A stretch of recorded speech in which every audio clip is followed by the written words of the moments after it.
दत्तूने टेबलावरच्या कागद कापायच्या सुरीने आसपासचे आणखी 5-7 खिळे उचकले आणि तो कापडाचा कोपरा वर उचलला.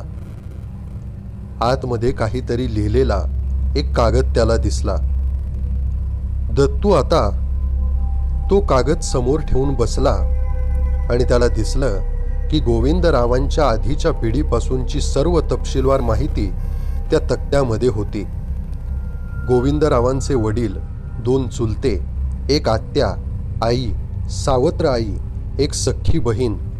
ही सख्खी बहीण म्हणजेच दत्तूची आजी, 2 सावत्र भाऊ. त्या सावत्र भावांचे विवाह कधी झाले, कोणाशी झाले, त्यांना किती मुले आणि मुली होत्या याची नोंद त्यात होती. पुन्हा त्या मुलांची लग्न केव्हा झाली, दुसऱ्या पिढीचे विवाह, त्यांची मुलं.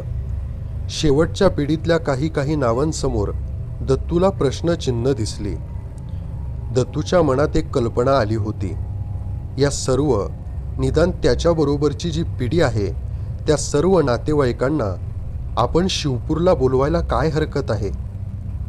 या गोविंदरावांच्या पूर्वायुष्याची काही ना काही माहिती आपल्या समकालीन असलेल्या आपल्या नातलगांकडून मिळण्याची काहीतरी शक्यता आहे. आणि तिथल्या तिथेच त्याने पत्राचा मसुदा तयार केला. अगदी बोलावता यावं अशी 7-8 नावं त्या तक्त्यामध्ये त्याला सापडली. त्यामध्ये गोविंदरावांचे 2 पुतणे, शंकरराव 60 वर्ष, मुकुंदराव 59 वर्ष, 2 चुलत नाती होत्या.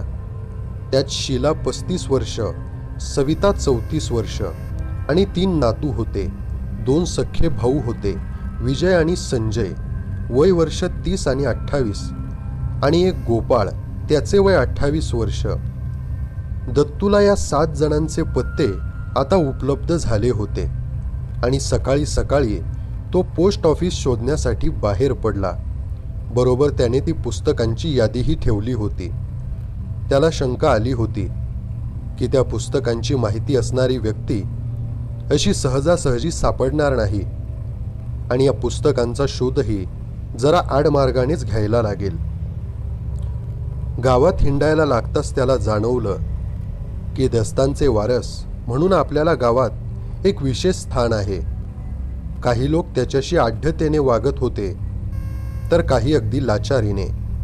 आणि पोस्ट ऑफिसमध्ये जाताच तिथल्या मास्तरांनी त्याला अगदी आतच बोलावलं. दत्तूसाठी त्यांनी खुर्ची मागवली, चहा मागवला. लहान गावातला पोस्ट मास्तर ही माहितीची खाण असते ही गोष्ट आजपर्यंत दत्तूला माहीत नव्हती. आणि दत्तूच्या चेहऱ्यावरचा अडाणीपणा अजूनही त्याच्या चेहऱ्यावर असल्यामुळे पोस्ट मास्तर त्याला नवी नवी माहिती देत होता आणि तो पोस्ट मास्तर त्याच्या उपयोगी पडत होता. पोस्ट मास्तरने सांगितलेल्या माहितीतून दत्तूला काही अंदाज आला. त्यापैकी काही अंदाज असे की दस्तांचा खूप पत्रव्यवहार चालत असे. त्यांची बहुतेक पुस्तकं पुणे मुंबईहून रजिस्टर पार्सलने यायची. पण बुलढाण्यातल्या गावंडे नावाच्या एका पुस्तक विक्रेत्याकडून काही वेळा पार्सल आली होती आणि ते एक नाव दत्तूने पक्क ध्यानात ठेवलं. त्या पोस्टातले मास्तर इतर बरंच काही सांगत होते पण त्याचं तिकडे लक्षण होतं. बोलणं संपल्यानंतर दत्तू कार्ड आणि तिकीटं घेऊन बाहेर पडला. शोध घेत घेत तो गावातल्या शाळा मास्तरांच्या घरी गेला. पूर्वीच्या पिढीतला व्यासंग, बहुश्रुतपणा, चौकसपणा याचा कशाचाच पत्ता नव्हता. मग तिथून तो ब्राह्मण आळीला गेला. आणिक होम हवनं लग्न मुंजीची कार्य करणाऱ्यांचं एकच घर आता शिल्लक राहिलं होतं. त्या घरातले भटजीबुवा घराच्या ओट्यावरच बसले होते. कळकट शरीर, कळकट जानवे, कळकट धोतर. आणि त्यांना पाहूनच दत्तूच्या मनात विचार आला की इथे जाण्यात काही अर्थ नाही, आपण आपलं वाड्यावर परत निघावं. पण अचानक त्या भटजीबुवांचीच मोठ्याने हाक आली, अहो जहागीरदार, अहो नवे जहागीरदार. भटजींचा आवाज इतका खणखणीत होता की पाहता पाहता 4 माणसं गोळा झाली होती. आणि शेवटी नाईलाजाने दत्तू त्यांच्यापर्यंत गेला. ओट्यावर शेजारी हात थापटीत भटजी म्हणाले, अहो थोडं बसा तरी. तुमच्या आजोबांना माझं दार वर्ज्य होतं. ते कधी इथे येत नसत.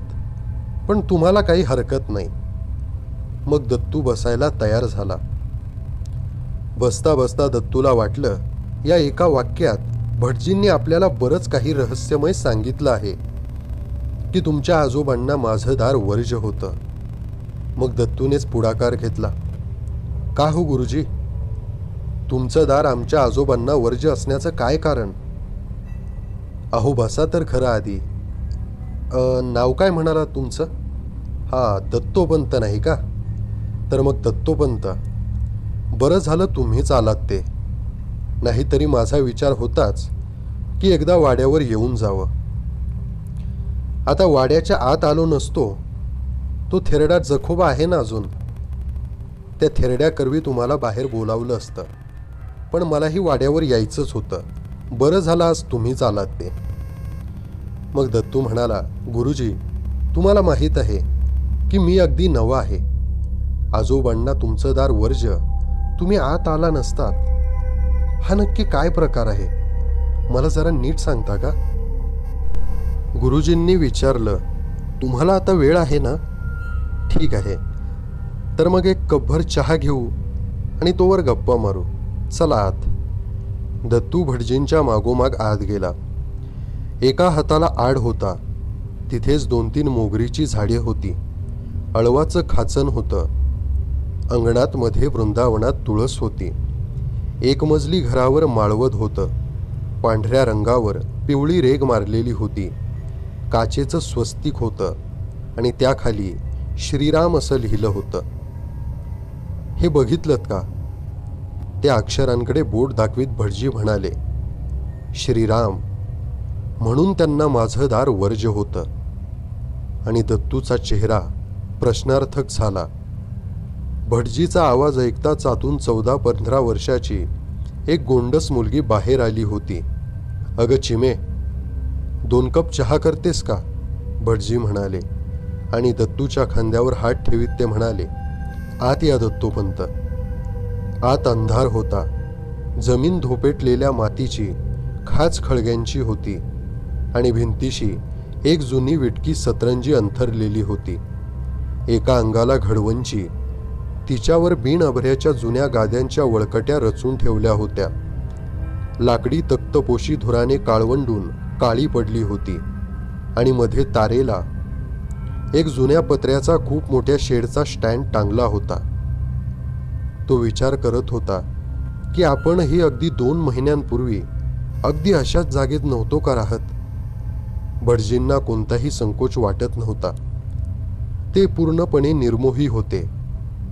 कदाचित त्यांनी होतं ते आयुष्य बिनतक्रार स्वीकारलं होतं.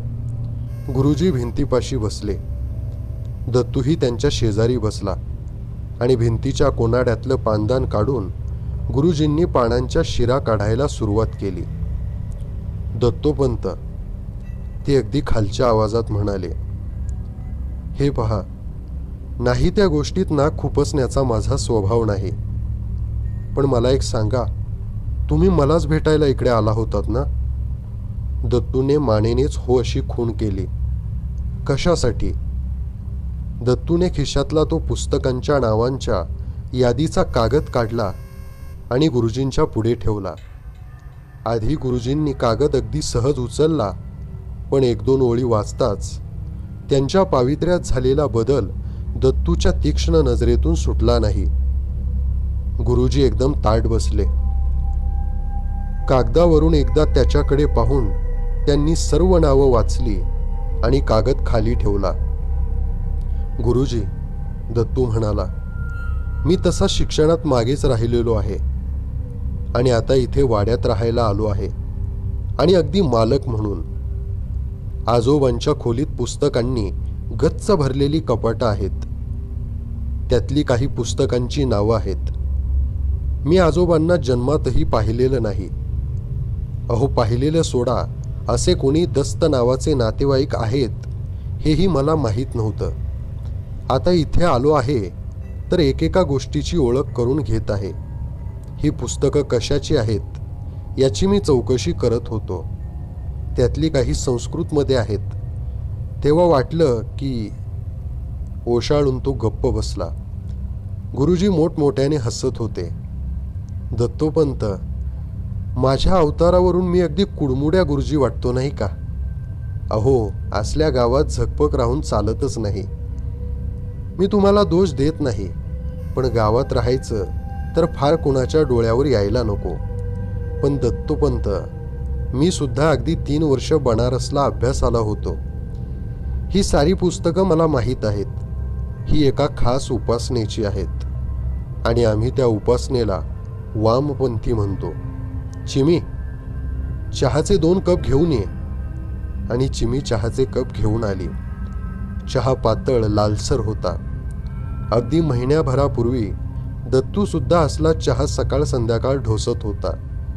दत्तूने चहा चवीचवीने सावकाश घेतला आणि कप खाली ठेवला. तोपर्यंत गुरुजींनी पानाला चुना लावून त्याची घडी करून ती तोंडात ठेवली.